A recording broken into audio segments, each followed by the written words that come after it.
Hi, Mom. We're at Ragged Beach. Mike is 15 feet from falling forever. Do you ever watch a TV series and love the first few seasons, but then it starts to get stale as it ages? It always feels the earlier episodes and seasons are the best written and most carefully constructed with so much potential for later. But then, all of a sudden, the quality in writing tanks.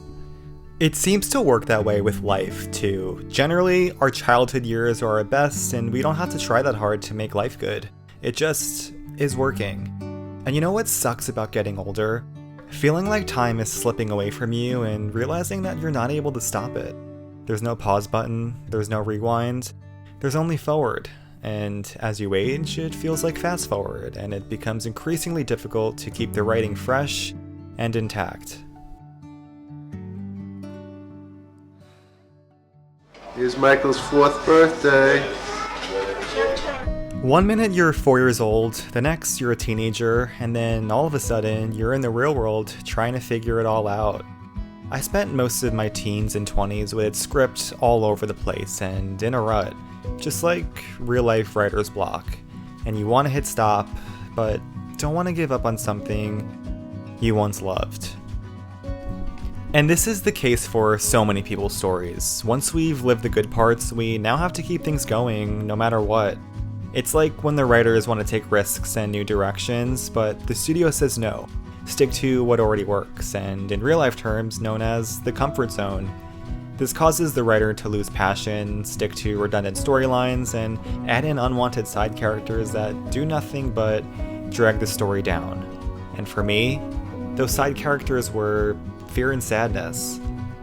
Even when your favorite TV show becomes dull and unoriginal, you stay watching for the hope that the writers take a new direction and risk. And as the writer with all the power, there comes a point where you think, either my show drags on and becomes forgettable, or I freshen things up and take things in a whole new direction.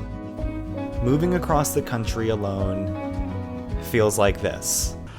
What we got going on today, Mike? So today we were gonna go paragliding in Torrey Pines. Couldn't because of the wind, so then we were like, let's go skydiving. I like where your style's at. Are you ready for this? Yeah, all right. Do you remember the excitement of a new school year where there are so many possibilities? Who will you meet? Will you like your teachers? What will you learn? And also the fear of the unknown. It's sort of like this, that excitement mixed with a whole lot of anxiety. You know you're about to make a ton of new memories, but don't know what to expect.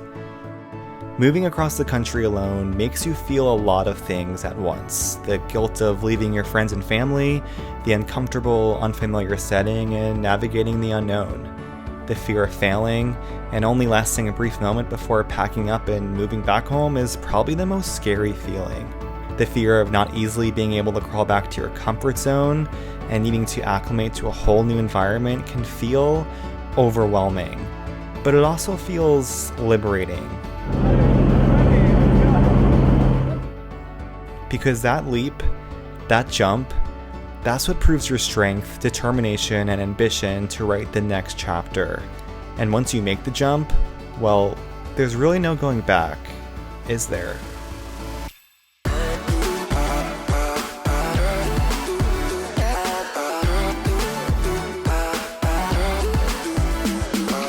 At least mentally, because once you willingly move yourself across the country alone, you realize that in this life, there's nothing you can't do once you put your anxieties on the sidelines and instead become the main character. I've seen a lot of beautiful places here in California since moving here, but one thing I realized is that the beauty of the natural world can't even compare to the feeling you get inside when you realize that all of this is yours because you took that risk to make the next chapter of your life into something beautiful.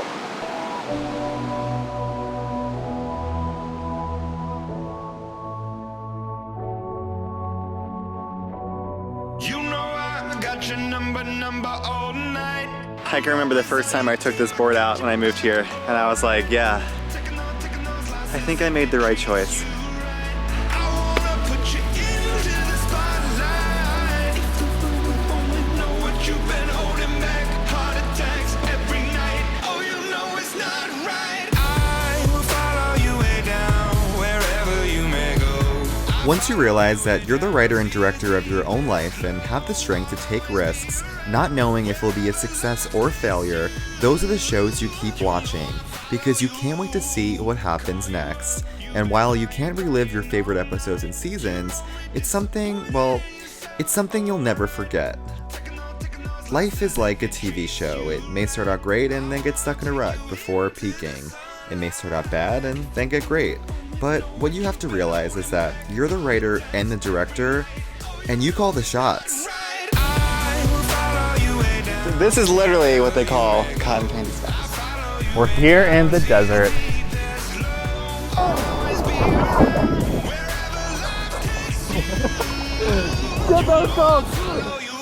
Hey Dad, what's your favorite part about Laguna? I like the sunsets. I like the birds flying around. Am I in Hawaii or California? I am here at the Hollywood Forever Cemetery. I am here today in Long Beach. Moving across the country alone actually made me feel less alone and more comfortable with handling my anxieties, fears, and taking chances. Because I did what I once thought was impossible, and I guess I became the main character of my world.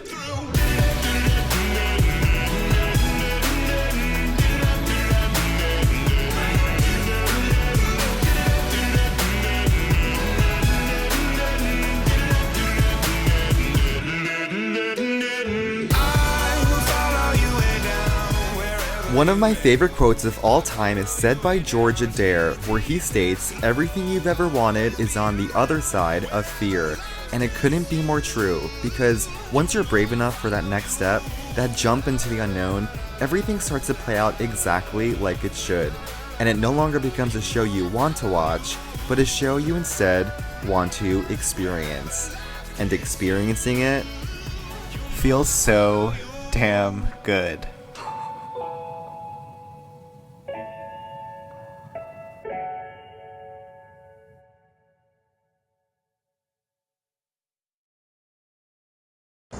I am in Marina del Rey alone. I am in Playa del Rey alone.